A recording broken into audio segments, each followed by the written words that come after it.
people necessarily, but communicate with people. Right. You know. So. Wouldn't that be another ordinance where you would lay that out in, like we do with the liquor inspection? There'd be a job description. I think you do a job description. Job description. Yeah, you That's do. what it would be. Oh, it would Right. be like the liquor inspection. Through research. Ordinance. No, I mean, you would have a job description for the enforcement officer saying we want. Okay, so that enforcement officer could really be anyone. Correct. That we would. Right, yeah. Okay. All right. Is there any other questions? Okay. I just ask if the public has any questions for Tim. Yeah. Not for Tim, but could I pass these pictures around of blight on Ranch Road? Oh, yay. And so you can see a prime example of what blight is. Now that would probably fall in by definition. Ranch Road? Yeah, we know about that. I just have one question, Mary Ann, directed to Tim. We're just taking one at a time. If you go through the court process and the judge rules that it has to be cleaned up and the people don't clean it up, then what does the municipality have in effect to clean it up, and then how is that charged to the people, or lien against the property, or what's the situation there? Well, actually, that's an excellent question. I went to an MTA seminar 2 years ago in Detroit, and there was a attorney there, and she was putting on a presentation about trying to clean up blight and to do ordinance enforcement through the district court. Because keep in mind, in Michigan you have the district court, you have the circuit court, and you have the probate court. Well, probate court is for wills and things of that nature. But the district court generally does not have any what we call equitable powers. A circuit court has what's called equitable powers. So if I want a restraining order against my neighbor, or he wants one against me, we would go to circuit court and we would ask the circuit judge to order my neighbor to do something or order me to do something. So generally speaking, the district court doesn't have the same broad equitable powers as the district court. So what the district court, or as the circuit court, I mean, what the district court can do is the district court can impose fines for the blight being on the property. Okay? And each day constitutes a new violation. That's the kicker with the blight ordinance. So each day that blight is there and is not cleaned up, the individual that owns that property can be cited again and again and again and again. However, at this seminar that I went to, there were some discussions that the district court judges down in Kalamazoo have actually been ordering cleanups as part of their judgments in the case. And they haven't been doing it under their equitable powers, because they don't necessarily have equitable powers, but they've been doing it under their contempt powers. And so they're telling the litigant, you must clean this up by July 10th or July 30th, and if you don't, you are in contempt of this court.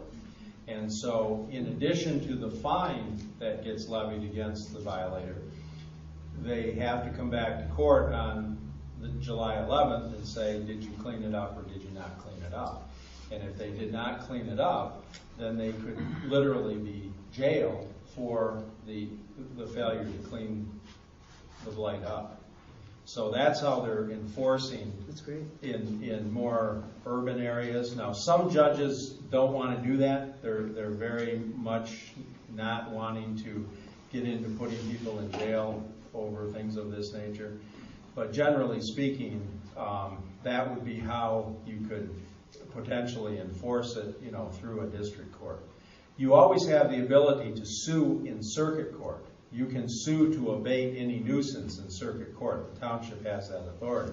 And we've done that for Burke Township in one matter. We brought suit and cleaned up a mess that they had over there under their zoning ordinance.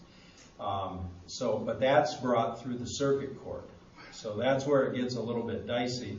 you've got to get the judge, the district court judge, to use those contempt powers, to enforce whatever judgment he or she gives.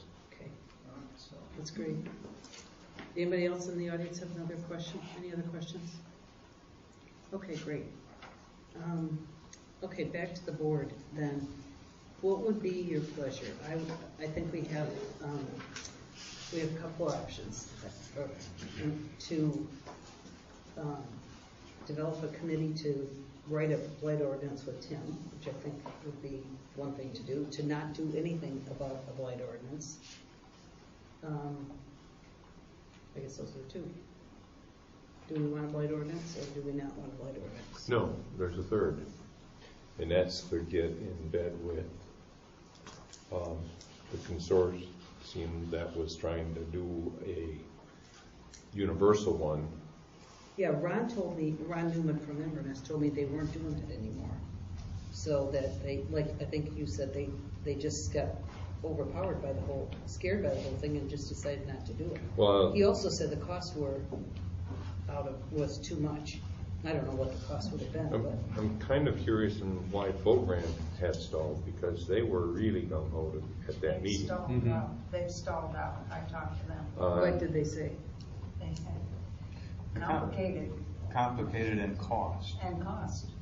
You could be full-time doing this, and it just a lot of cost. Well, the cost for this blight officer is this, is another issue. I mean, the first issue is you want to have a blight ordinance, and then you've got to have somebody to enforce it. Correct. And the court cost, and so on. It just keeps expanding and compounding its cost. Tim neglected the appeals process that adds to this.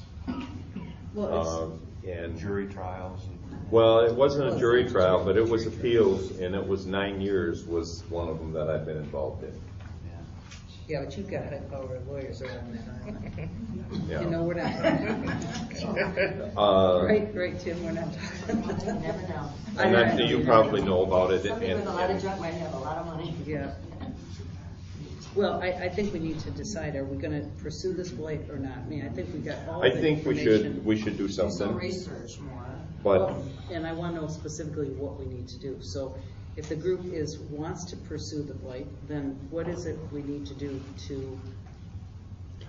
I'm for contracting with the sheriff's department for doing the enforcement. I've talked with our constable, and he wants nothing to do with it. He's a retired sheriff's deputy, and We do have a guy that has enforced blight living in our township. yeah, but I'm just saying. I still think for consistency. How is Aloha doing it, Tim? Do they have their own officer, or are they contracted? Charlie Veneros said the supervisor takes the complaint, inspects the site, and the whole board visits the site. Yeah, that's what they do. And the Bird Township has their. Well, there's the They zoning. do it under zoning. But they have their zoning guy do it, so he does it. But he's doing it as a zoning ordinance. Right. And that's a different animal. Yeah, I'm just saying, they pay a separate guy to do it. They have a zoning board. The zoning No, officer. their own. Yeah, Bert has their. I'm not doing Charlie's thing. I mean, Charlie can go in and do it. I'm not doing it. Well, that's what Aloha does. Yeah. Can be very dangerous. Yeah, but it's an ex. Please. Well, their Well, if you saw him supervisor, coming, wouldn't you? Their supervisor is, I certainly would. previous to the election, their supervisor was a deputy sheriff. Yeah, that's Okay, the point. yeah. So that's how they had that. Yeah, yeah, And it was, I think they used a constable too. You know? I think their constable may be a deputy sheriff. Well, if the sheriff department, and they don't have enough people to add this onto their job, they would add another. No, guy. they would put it on an off-duty person, I think. Maybe, I don't know. We'll have to Because talk it to wouldn't- Claremont, see yeah. what it would say. But there might be somebody that's retired right now, but. Well, Well, it what wasn't about a at the time. retired state trooper? Well, anyway, let's not go about who it Yeah, would be. yeah, right. Let's talk first about, do we want Let's to get back to pursue a basics. blight ordinance? And if we do we want to have a committee? Do we want to have Tim draft us one? Do we want to take some of these other ones and study them? I mean, what would be the pleasure? One, do we want to have one or not? The one that you mentioned, I've read, I was in that consortium meeting. The 2 spring years, one? yeah. mhm. It's really 2 good. years ago, and we went round robin with all the other townships at that time, and the general feeling was at that point that it was very, very expensive. However, we could take a look and have Tim come up with something that would be equitable for Mullet Township and design it for us with what we know is in the area. That'd be one way to just start. I mean, it's no promises, and then look at the costs. Well, Then look at the costs. And I'm going to echo the other point Tim made with respect to the ag. I mean, we have a Yeah. lot of Right.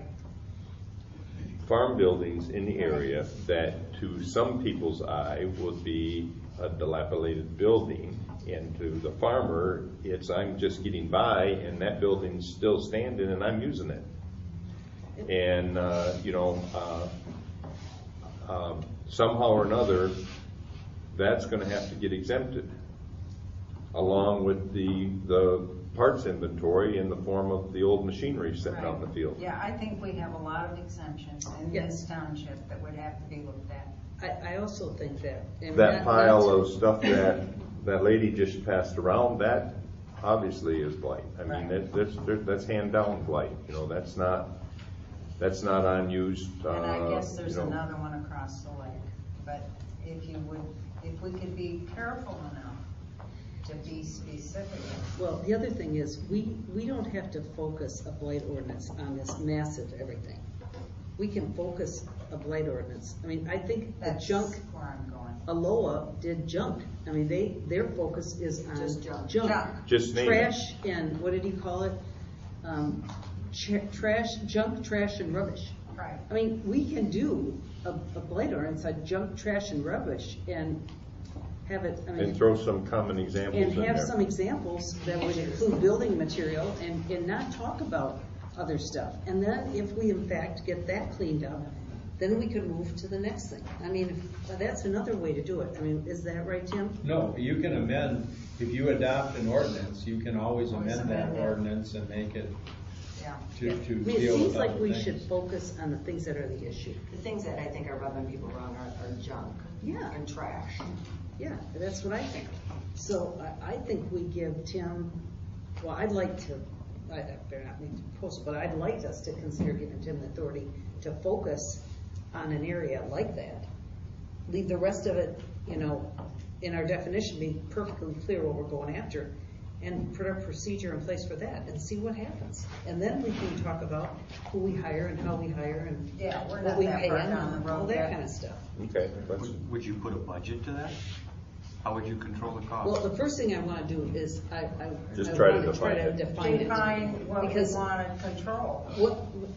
Because if we have, a few, 5 things, I mean, I think we could all, I don't think we're going after everybody's backyard. But I I understand think what you're there's maybe saying, but about there's a 5 backyards. cost to Yeah. everything you're talking about. I totally agree. Yeah, we would We'd have to have the another, process. And once we have the process, then we have to figure out what the cost would be, and we'll do all that before we put an ordinance in place. But I would like to, I'd But like in to my at mind, the least. cost is so big, it doesn't warrant the process that you're talking about. But you won't know until you try it. I mean, I'm not sure that we're gonna know what the cost is until until we determine the process. I mean, what he's talking about Right, is. every process you have adds to the cost. Exactly, what he's talking about, the way he explained it, one trip to the place, maybe 2, write a ticket, take him, have the court order a pretrial, and maybe go to trial. I mean, let's hope that's it. and the attorney goes. And the attorney, yeah, the And you attorney. have attorney costs every Yeah. time. well, you have to. We can. You have to have an attorney in court, so either you hire the prosecutor or you use the township attorney to do the prosecution. Right. Yeah, so we can figure out what that's gonna cost. I mean, that's not out of the realm of figuring out what that cost would be. And then we'd have to set a budget, we couldn't do it this year. I can't agree with you, because you don't know how many cases you're gonna take on in a year, and you have to uniformly enforce it. And you don't know where your costs are gonna be. So if you create a budget, and you say, this is what we're gonna spend each year on this, then you pick them off one at a time, then I could maybe sign on or something. But when you just openly say, we're gonna target trash, and you don't know if you've got 50 accounts or 10 accounts that you're gonna go after for the year, you don't know what your cost is gonna be. And I totally understand what you're saying. And I'm not asking right now, I'm not right now asking for that process. I'm asking to see if we could even write something we could all agree with.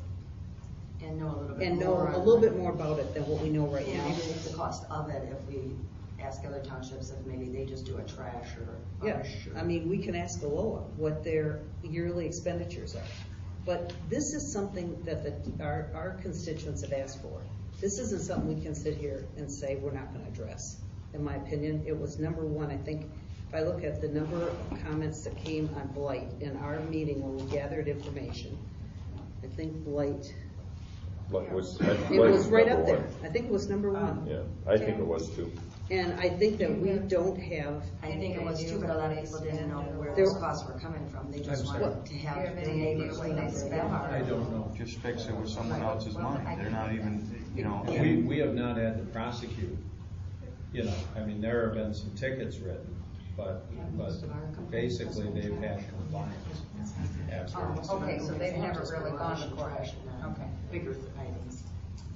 But that's why you want to be careful how you write it, so that's Right. what all we're going after is. all I'm asking right now is can we write an ordinance that we could agree on?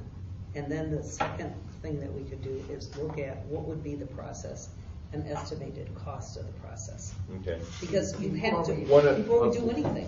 One area, Tim, that I think we have to be careful on, and I'm supporting the idea that we let you start to write something and focus, as Kathy says, on trash and rubbish. Something that often gets rolled into blight is noxious weeds. That's, again, because of our rural nature and farm. You know, I mean, to me, it's a pasture. To Tom and Mary, compared to their lawn, it's noxious weeds. I mean, we got to be careful about how that. I don't want to even see those words used. You know, unless it's used in conjunction with, say, the grass within 100 or 30 feet or something like that around the residence, or 25 feet around the residence, or something like that. You know. I couldn't even get up to it. Well, noxious weeds actually fall under there's a separate statute that deals with noxious weeds. And you have the ability to regulate noxious weeds if you want to. But off the top of my head, I don't recall all the specifics of that statute, but it isn't designed to regulate weeds like burdocks and thistles out in the field, okay? It's designed to regulate, well, like an area like Toppinabee where you have a residential area. Right. Okay? So there is a specific statute that deals with regulation of noxious weeds. And I think that those types of things would have to be regulated under that statute, not under a blight ordinance. Bring us some information on that, because I've seen that mixed in with the blight ordinances. Yeah, I think that they have, yeah. And as a matter of fact, Aloha has a noxious weeds ordinance too. Right. So what do they do, And- go out and mow and then charge them? Yeah. Yeah, I don't see us doing that. I don't want to do that. No, Well, I don't either. Are you open to any more questions or comments from the audience?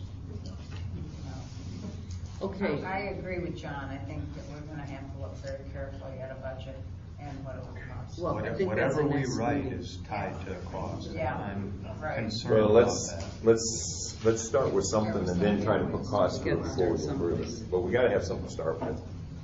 And then we, Even if it's Just, limited. yeah, And then I keep think the this two in together.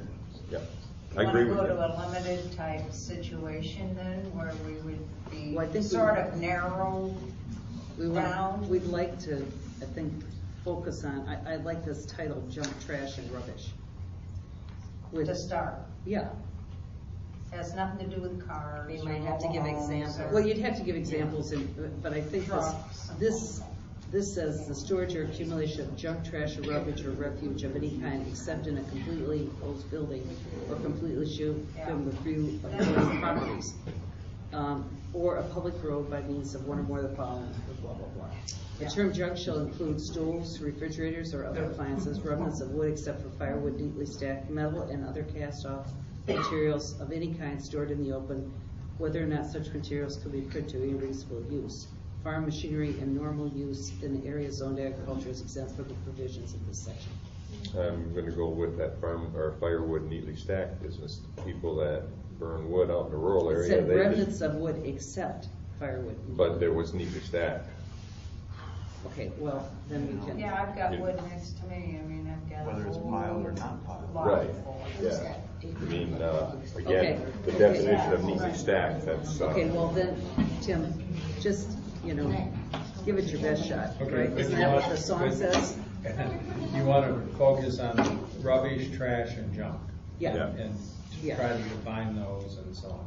Yeah, and here's 3 ordinances, you probably got it, so you probably don't need these ordinances. Actually, I think I may have given those, He gave those out. I gave at those the out did you? at the Consortium. meeting, yeah. Oh, okay, well, I didn't see them, but these were really great ordinances, I thought you did. I thought Springvale was, I love was a good Springdale, one. it's the Yeah, best one of all Springdale of is a them. good one. Okay, now we need a motion to do this. so moved. Well, what's the motion? Exactly what you just said.